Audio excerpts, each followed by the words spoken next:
Nah, Assalamualaikum warahmatullahi wabarakatuh. Kita lanjutkan lagi pelajaran fikih ya, di mata pelajaran fikih dalam suasana COVID-19. Alhamdulillah pemerintah sudah memberikan kuota kepada anak sekalian, tapi nanti itu dipergunakan dengan sebaik-baiknya ya. Jangan kuota itu dipakai pada hal-hal yang sifatnya, apalagi anak sekarang tuh pakai game segala macam ya. Jadi dipergunakan itu dengan sebaik-baiknya dalam untuk belajar, proses belajar dalam suasana COVID. Oke, kita lanjut ya. Pelajarannya hari ini adalah masalah zakat. Zakat itu adalah satu rukun Islam ya. Bahkan zakat itu adalah merupakan kewajiban yang harus dilaksanakan dan dipraktekkan ya, kalau kita mempunyai harta yang sudah cukup nasabnya. Tapi sebelum ke sana kita perjelas dulu ya, supaya paham dan mengerti apa itu zakat. Apa zakat? Zakat itu adalah dalam bahasa Indonesia itu ada tambahan T di belakang, zakat. Tapi asal katanya itu adalah zakat ya, zakat. Ini artinya zakat itu adalah yaitu suci, baik ya.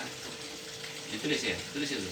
Arti zakat itu adalah berkah, tambah dan seterusnya. Nah, zakat ini adalah hukumnya wajib ya. Hukumnya wajib bagi setiap muslim ya, bagi setiap Islam. Jadi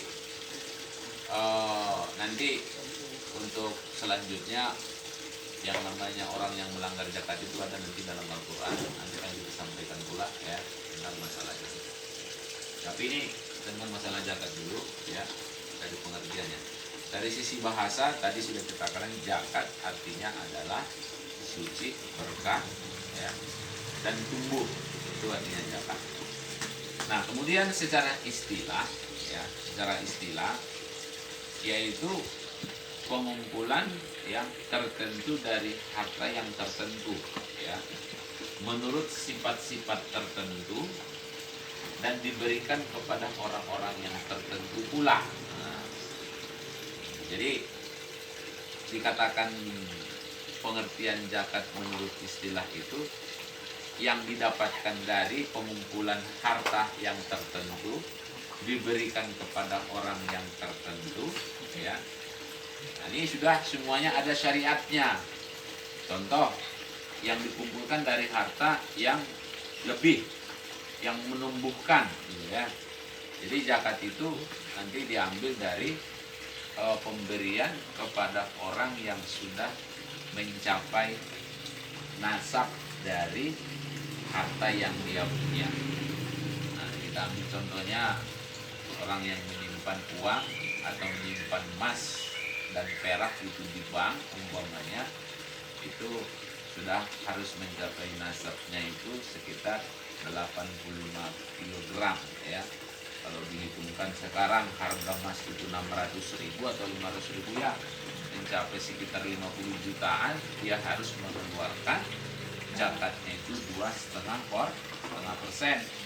Dan itulah yang disebut dengan harta yang dikumpulkan dari yang tertentu itu gitu.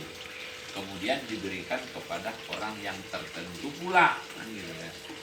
Pada siapa orang yang tertentu pula yang diberikan kepada yang diberikan zakat itu? Dalam Al-Quran itu sudah dikatakan oleh Allah Subhanahu Wa Taala. Kita ambil salah satu contohnya itu adalah orang yang fakir ya, orang yang miskin, amilnya yaitu amil penerima zakat, kemudian hamba sahaya, mu'allaf ya, fisabilillah, ibnu sabil, dan harin, orang-orang yang mempunyai utang piutang. Nah, itu diberikanlah, itulah orang-orang yang tertentu itu. Nah, itu dicatat itu. Jadi ada 8 ya yang berhak menerima zakat itu. Jadi sudah ditentukan oleh Allah Subhanahu wa taala. Jadi jangan sampai suka-suka memberikan itu, tapi harus kita memberikannya itu kepada orang-orang yang sudah ditentukan oleh Allah Subhanahu wa taala. Nah, kemudian ya, itu di dalam Al-Qur'an itu dikatakan oleh Allah, innamas shadaqatu lil fuqara'i wal masyakin ya, wal 'amilina 'alaiha ya, wal alfaqal bihi ya, qulubuhum wa fir riqab ya, wal gharimina fi sabilillah wa banas sabil ya, faridatan minallahi 'alaihimul hakim. Nah, ini sudah dijelaskan oleh Allah Subhanahu wa taala, itulah orang-orang yang tertentu yang menerima zakat. Nah, kemudian apa tujuan daripada zakat itu kan gitu ya? Tujuannya itu ya, kalau kita lihat dari sisi maknanya, yang pertama tujuannya itu adalah at-tahura. Nah, dicatat, yaitu at-tahura ya, artinya adalah mensucikan. At-tahura, mensucikan. Kalau kita buat umpamanya dalam sholat, umpamanya itu bersuci. Nah, jadi sebelum sholat itu Anda itu harus bersuci, yaitu atau berwudu ya. Bahkan kan di dalam hadis Rasulullah SAW disebutkan bahwasanya futihatus shalah at-tahurah. Jadi kunci untuk sholat yang pertama itu adalah bersuci. Nah, jadi dikatakan oleh dalam Al-Quran, mensucikan harta itu adalah menjakatkan. Nah, jadi khuzu min amwalihim ya, khuzu min amwalihim ya, min amwalihim shadaqatan tutahhiruhum. Nah, tutahhiruhum. Nah, jadi dari sisi makna yang namanya zakat itu tujuannya adalah untuk membersihkan harta kita yang kita punya itu. Jadi bukan pakai rinso. bukan dengan mensucikan harta itu ditaruh di bank disimpan, enggak. Tapi dikeluarkan zakatnya. Itu dari sisi maknanya gitu. Jadi kalau Anda nanti sudah pengusaha, orang yang sukses, insya Allah kalian punya harta, jangan bakhil. Bakhil itu pelit, seperti korun gitu kan. Nah, itu contohnya. Nah, kemudian zakat itu dari sisi makna juga disebut dengan mengeluarkan zakat akan mendapatkan keberkahan. Tulis, yaitu yang kedua dari sisi maknanya itu berkah.